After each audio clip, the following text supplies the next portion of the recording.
Ja, danes sigurno težek poraz. Borili smo se do konca, pokazali ta prav karakter, nažalost ni bilo zadost.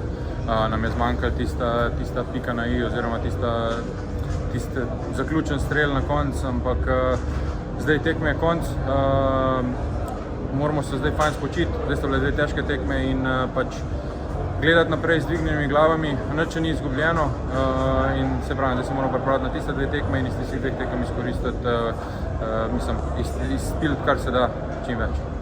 In na to, da smo včeraj imeli tako težko tekmo proti takemu nasprotniku, sem bil ne presenečen, ampak pozitivno zadovoljen, presenečen, lahko tudi rečem, ja, kakšen je bil odziv, kakšna je bila želja, koliko so sposobni ti fantje.